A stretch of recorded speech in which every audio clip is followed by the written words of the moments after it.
And to Commitment 2016, we've entered July, meaning conventions just around the corner for both parties. A very decisive month in the race for the White House. Joining us now is the chair of the Oklahoma Democratic Party, Mark Hammonds. Thank you so much for being with us. Glad to be here this morning. Got a lot to get to. Obviously, for the past few weeks, we've been calling Hillary Clinton the presumptive nominee for that party, but a lot of drama in her camp. Also, Bernie Sanders still in the race. How is it looking for her, as well as your party 2 weeks out at this point?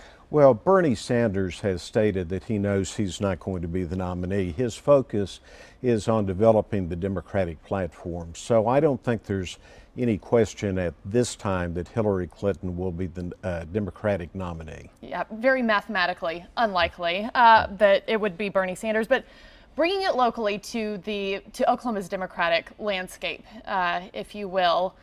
Two counties, Osage and Oklahoma County, the only two counties in our statewide presidential primary that threw their support behind Clinton in the first place. How do you think those voters are going to vote come November? I think most of the Sanders voters are going to very strongly support President Clinton. I don't think there's really a question about that. The messages of Sanders and Trump are diametrically opposed. Where it's more a matter of degree. Bernie Sanders has some issues that he's wanted Hillary Clinton to adopt, and many of those she has adopted. So he's provided a great service. He energized many new voters, brought a lot of new ideas to the Democratic Party, and I think those ideas are going to be part of the Democratic platform.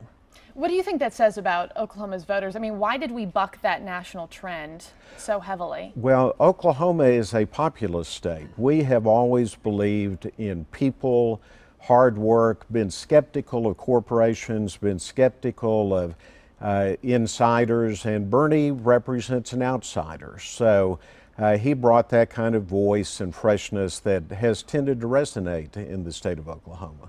And what is your strategy? I mean, we're about 4 months out now until November. What is your strategy to get those voters to unify behind Hillary Clinton, who never backed her in the first place? Well, I think how do you go from here? I think what we do is point out the pretty stark contrast in the messages of the two parties. I mean, you have a presidential candidate for the Republican Party who doesn't believe in the greatness of America, whose motto is "Make America Great Again." This is a great country. Someone who doesn't understand that, I question their qualifications to be a leader. His idea of foreign policy is we're going to build a wall between this country and Mexico. Well, the world has had experiences with walls. East Berlin, West Berlin. Those don't work. And the symbol of America has never been a wall. It's been Lady Liberty with a beacon inviting people to come in and see the greatness of this nation.